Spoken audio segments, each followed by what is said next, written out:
Adi Hidayat Skakbat Jenderal Dudung soal Tuhan bukan orang Arab. Sehingga bisa dikatakan adalah premis pertama yang dibangun itu keliru, salah gitu kan. Sehingga mengambil puzzle-puzzle kata, bagian-bagian menempatkannya dengan cara yang keliru. Katanya tadinya netral objeknya.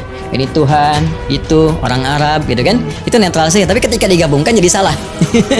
Jelas ya? Nah, dari sini kita ingin katakan bahwa sepakat ketika dicari tidak ditemukan, maka di sini kemudian kita dibimbing bahwa Tuhan itu memang bukan orang.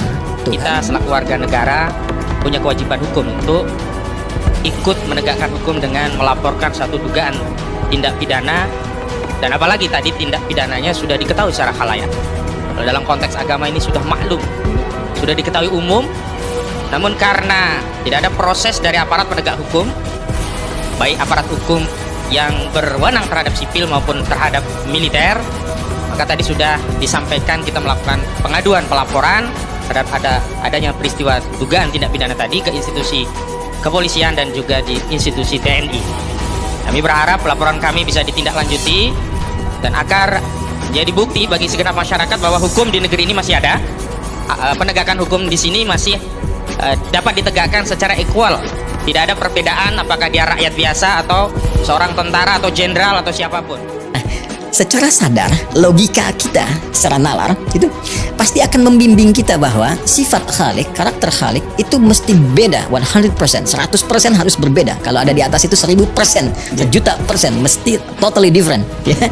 Harus sama sekali berbeda dengan sifat-sifat makhluk. Karena Khalik pencipta, makhluk yang dicipta, antara pencipta dengan yang dicipta itu tidak boleh memiliki kemiripan atau keidentikan atau hal-hal yang melekat pada satu di antara keduanya, itu dimiliki, itu tidak boleh. Ustadz Adi Hidayat Skakbat Jenderal Dudung soal Tuhan bukan orang Arab. Ustadz Adi Hidayat akhirnya ikut buka suara soal pernyataan Kasat Jenderal Dudung Abdurrahman yang menyebut Tuhan bukan orang Arab. Kasus itu sendiri telah dilaporkan oleh perwakilan Habib ke polisi militer. Melalui video di channel YouTube-nya, Adi Hidayat menilai pernyataan Kasat Jenderal Dudung soal Tuhan bukan orang Arab kurang tepat. Sekarang kita baca dengan nalar dulu.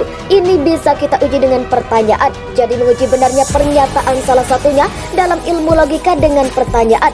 Kata dia saat membahas pernyataan Jenderal Dudung dikutip depoktoday.com dari suara.com pada Senin 7 Februari 2022. Salah satu contohnya Anda mengutip pernyataan Tuhan bukan orang Arab. Lantas orang mana?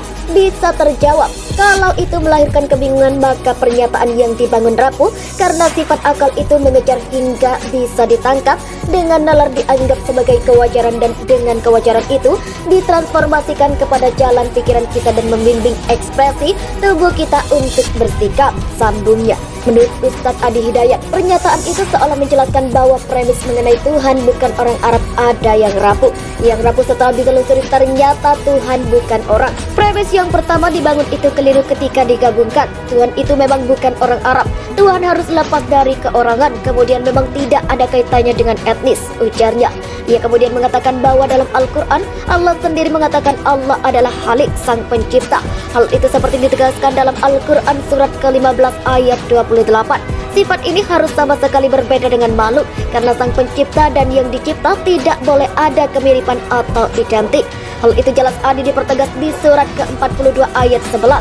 Allah menyampaikan tidak boleh yang ada serupa dengan Tuhan, dengan Allah, dengan Khalik, dengan sang pencipta. Jadi semua sifat dari makhluk tidak boleh diserupakan dengan Tuhan. Nanti kalau diserupakan setiap makhluk bisa jadi Tuhan. Fakta yang menarik, belum ada orang Arab yang mengaku Tuhan, tuturnya. Lebih lanjut, Ustadz Adi Hidayat mengatakan mengapa bahasa Arab dipilih dalam ibadah. Sebetulnya itu sederhana, karena nabinya diturunkan di Arab, masa ditetapkan bahasa Inggris atau bahasa lain. Lebih dari itu, hikmah dari kebahasaannya, ternyata dipilihnya Nabi Muhammad SAW dengan menyertakan kebahasaan dan kaumnya. Beliau di Arab ternyata mengandung hikmah yang sangat tinggi seperti dijelaskan di surat ke-12 ayat 2. Sungguh demi keagunganku, aku ingin sampaikan berita yang sangat agung. Kami turunkan Al-Quran dengan bahasa Arab. Tujuannya yang ditekankan bukan karena nabinya orang Arab, tapi supaya kamu pintar dan akal kamu bekerja. Kenapa Al-Quran menggunakan bahasa Arab? Yang paling dahsyat supaya kita semua tambah pintar, kata Allah. Akal kamu makin bekerja untuk menganalisis, dan silakan coba riset bila dibandingkan dengan bahasa lainnya. Bahasa Arab itu luar biasa. Ini terlepas dari persepsi kita sebagai bangsa Indonesia ya, terangnya.